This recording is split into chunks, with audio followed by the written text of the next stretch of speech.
This wasn't supposed to be today's video, but I think it's important to give you the news as fresh as it gets. I applied for the most boring credit card that most of you guys didn't even like. Hi guys and welcome to the channel. If this is your first time to the channel, we're talking about points, credit, we're talking about points, bonuses, and travel.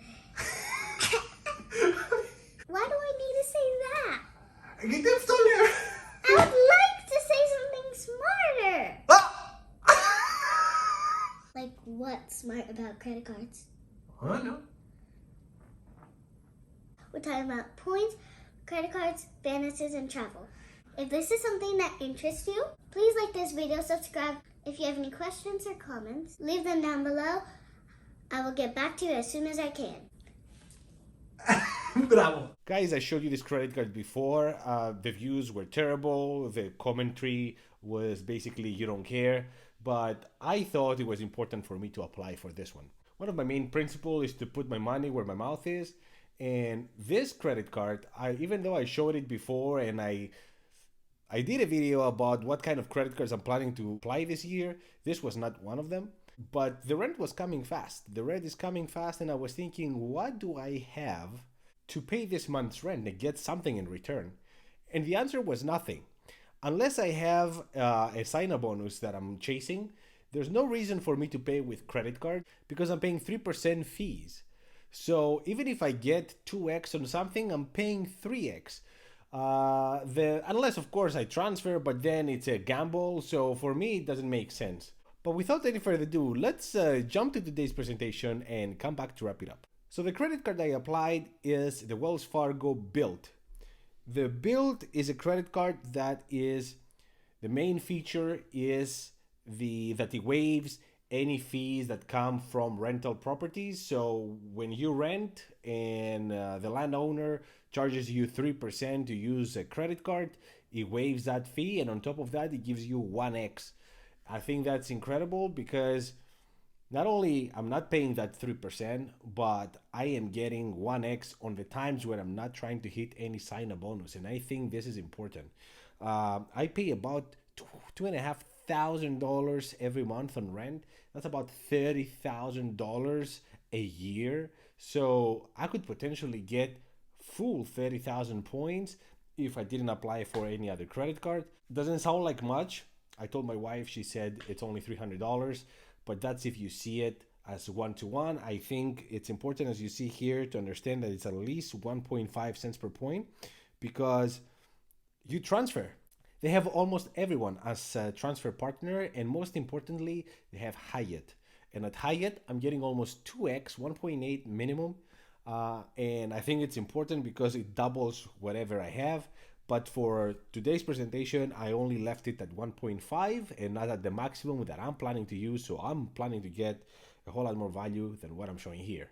I didn't get any sign-up bonus. I know some of you have this credit card and you did get, I think it was like $200. I don't think I'm getting anything as far as I'm concerned. I checked the email I got after my approval and I didn't get any sign-up bonus. They're not advertising one either. When we're looking at credits, it's not real credits, but every first of month, they double all the points that they offer. So, except for rent, of course. They're not gonna give you 2x on $2,500, but they will give you 4x on travel, 3x, 6x on restaurants, and 2x on everything else every first of the month. The memberships, we're looking only at the 3-month DoorDash Dash Pass with a $5 credit every month. So you're gonna get $15 out of it. There's no lounge access, and the multipliers, we're looking at 1x on rent. We found the transaction fee. That's the key here.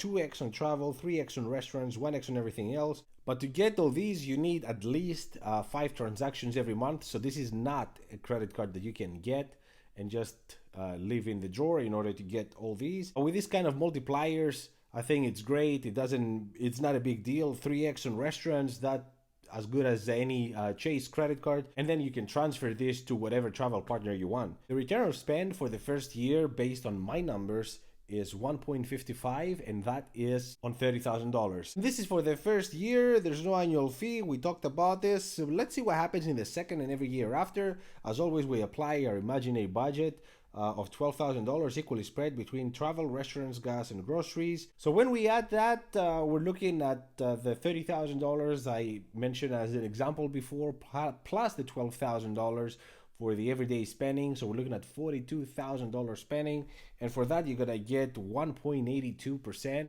I think that's great. It's almost 2%, and if you think that you can transfer this points to a Hyatt, you're looking at almost 4% return on spend, and that's incredible.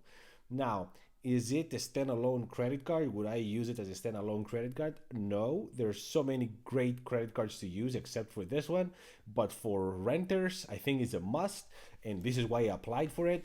I was getting depressed thinking that I'm not gonna get anything out of $2,500 that I'm paying in a couple of days. So for me, something is better than nothing. But let me know what you guys think. If you have this credit card, if you're planning to get it, how do you like it? Thank you so much for watching. Until the next one, ciao.